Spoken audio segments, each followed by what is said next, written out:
Now. Before you heard the sound. Now.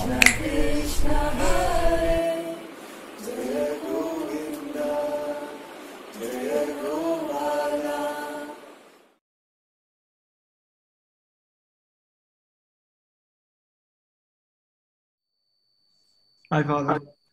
Hello.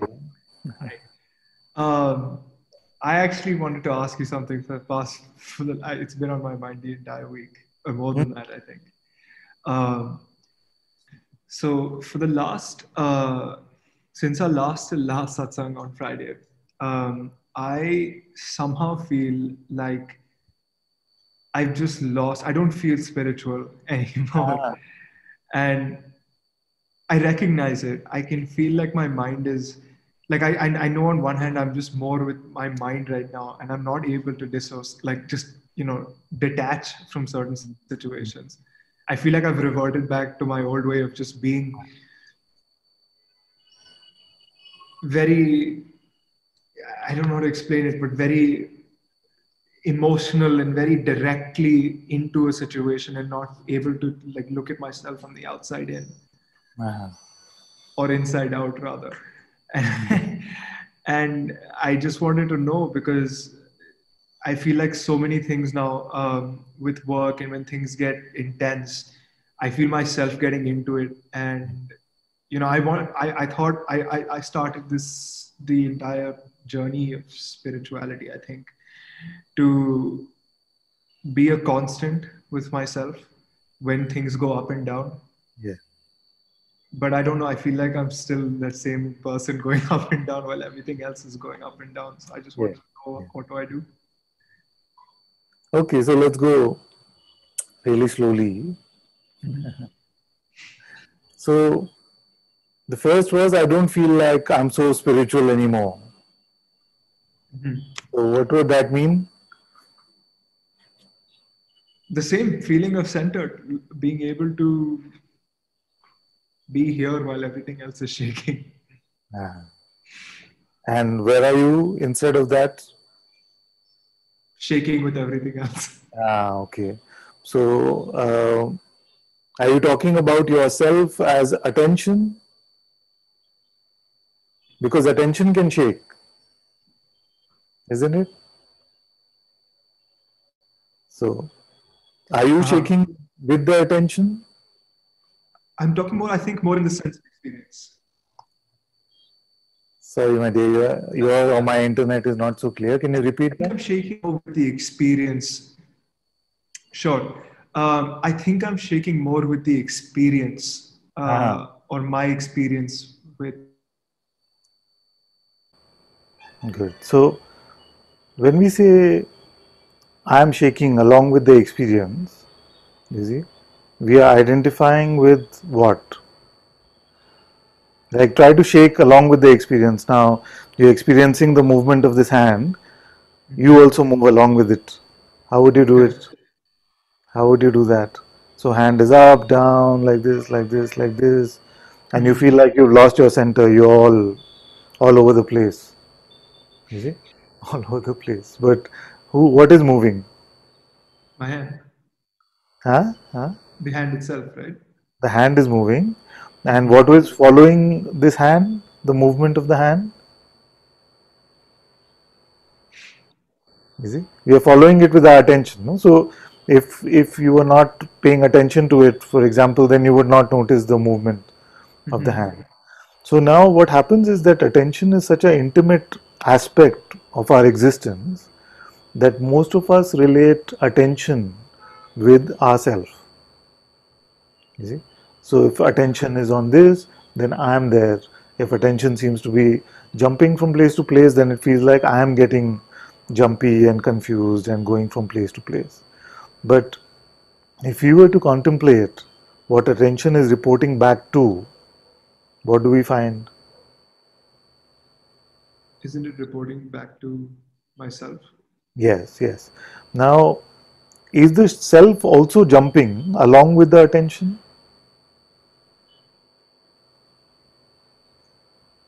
I think so, because it is adapting as the Okay, attention moves. don't think about it. Just check. Like, don't look at what you think you know. Just check right now. Try to, maybe you look around in the room. Try to send your attention as far as you can. Bring it as close as you can. See whether the self to which it is reporting is also moving along with it. And all of us can try.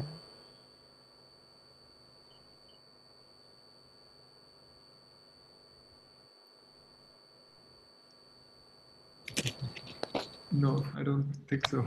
I don't think the self is responding to it. I don't see it. You see, can you see the one that you are that is moving along with the attention? Can you find such a one? No. You see. Now, what happens is that you may be suffering from your spiritual ideas, because in spirituality we learn that I have to be this way and I don't have to be that way, and if I'm centered or if I'm a certain way, then that is better, you see, than just to be free. Like a child is not spiritual, no? Like an infant is not spiritual, or a child is not spiritual. Their attention is also going everywhere. I don't feel like they lose their center. You see, it's just an idea that we have, that we can lose that which we are. You see, because what is at our center? It is ourself. It cannot be shaken, no matter what the content of the experience is. Many times I ask, what can appear in the content of the world that can come and give a slap to awareness, to shake up awareness a bit, just what can come?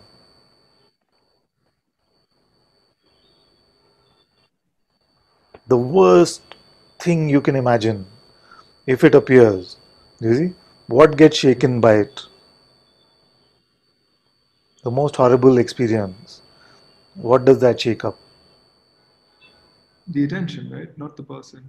Yes, yes, yes. The person, anyway, is just a belief system. It's just a figment of our imagination.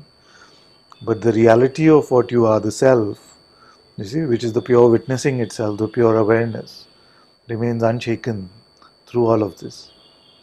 You see? So, that which is unshakable, how to stabilize that? Aren't we already stabilized then? Exactly. So, it's trying to solve a non existent problem, isn't it? Okay. And that's what most spiritual seekers are trying to do. That which is already steady, you see, we're trying to stabilize that. And that which is inherently unstable, you see, we're trying to stabilize that. You see, Hmm. both are not possible, because to tie yourself to the content of your experiences and to expect to have a stable time is to try and tie yourself to a drunk donkey and expect a peaceful life. You see, it just can't happen. Mhm. You see, so let the content move as the content is inherently designed to move. You see, um, let it move. You don't have a judgment or interpretation about it. You remain notionless about that. You see, and then you will inherently see that yourself is unshaken through all of this. You see, and yourself does not mean that it is the body.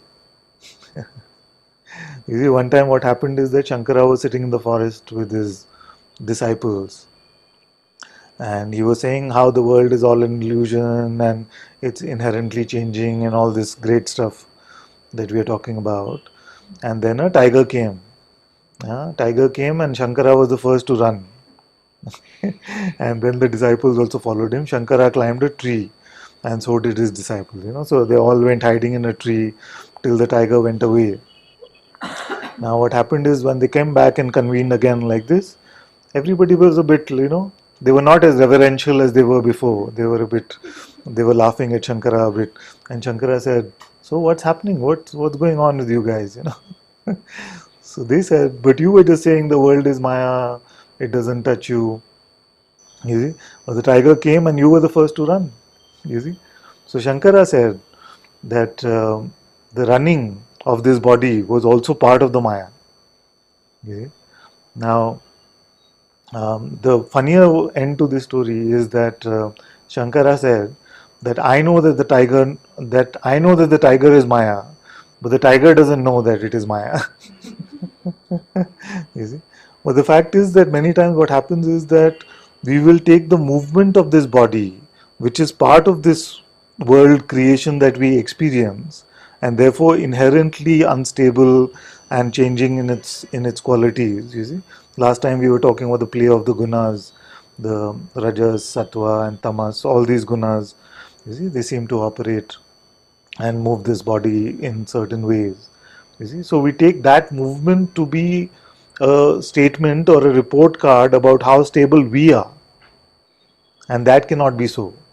You see, so if there is a tiger that is in front of you and there is fear that is arising, then that is not a statement about you as awareness. It is just a statement about an experience in the waking state, which in itself can be any experience can show up.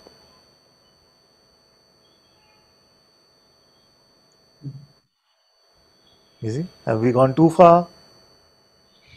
Because it can seem that I came into this because I wanted a stability of a certain set of experiences. So I wanted to be all shanti, shanti, shanti. But what I'm saying is not that. I'm saying that find that which is always in shanti, irrespective of the movement of the body mind.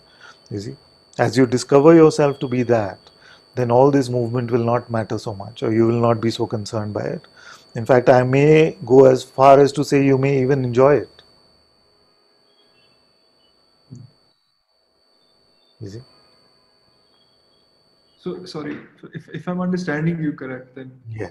there's really three layers of it. It's not just cause and reaction, but there's another person even behind cause and reaction that is an observer to. Yeah. That let's not worry too much about the layers. Everything that is in time, you see, let's call it the world or Maya or whatever we want to call it. You see, the universe, the apparent universe, or the manifest. You can pick a term. Everything that is in time is in that. You see, that which witnesses all of this movement is that also in time. Yes. Huh? So time. How do you measure time? You see, what is time? Every second, every by seconds, by.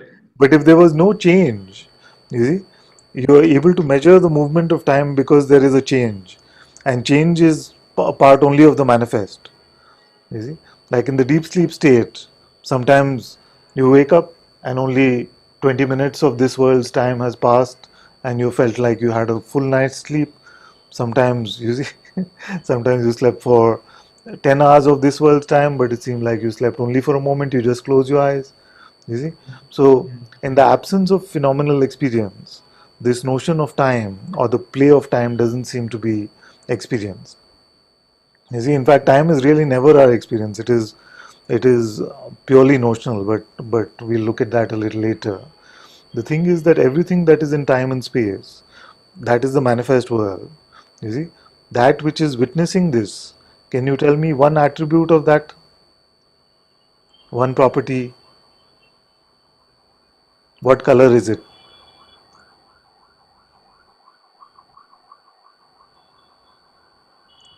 I'm not too sure.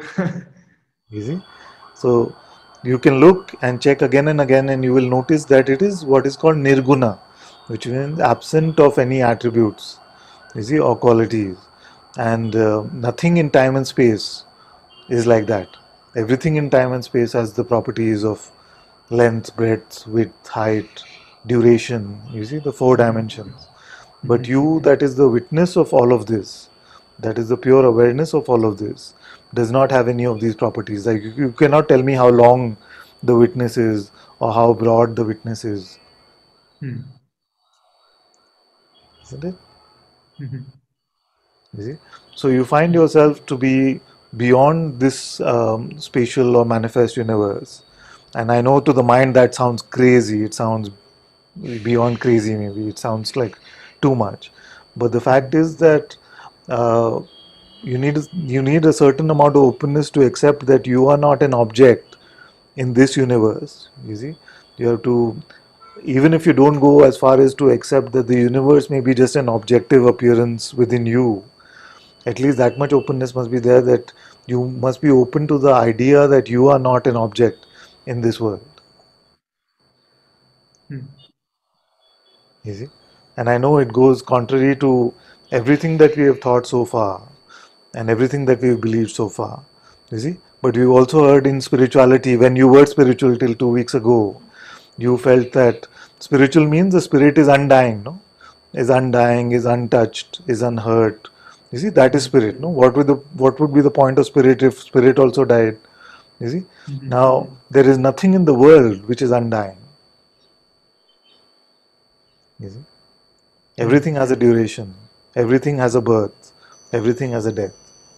Mhm. You see?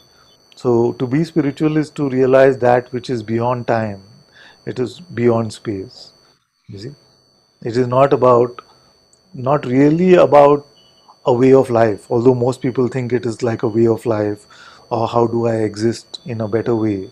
That at best is a byproduct that comes along with the recognition.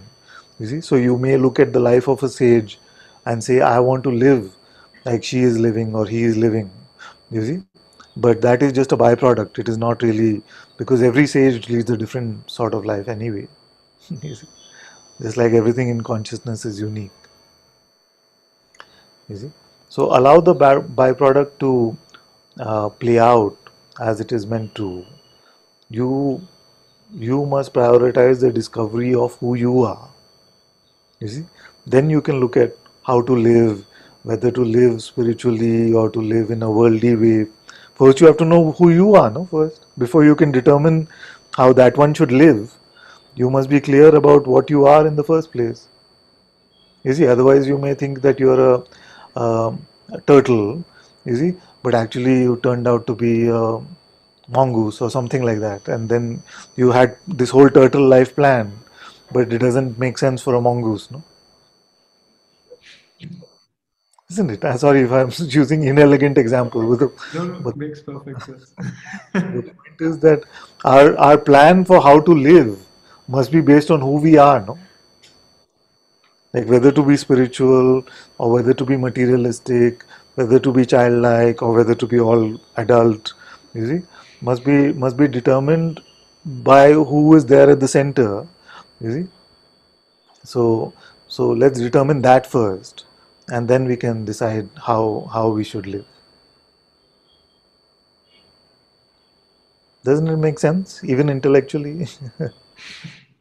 A lot, man, a lot. You see, so Mhm. so don't try to be deterministic about your way of existence.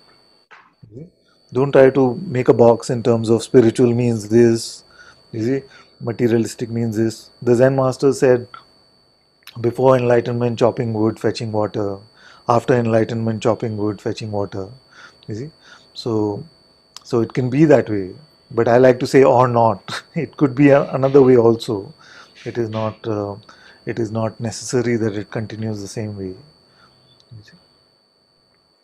So my advice to you would be, don't worry so much about how you're being. Worry about first who is being. Who is here that is being. You see, who are you?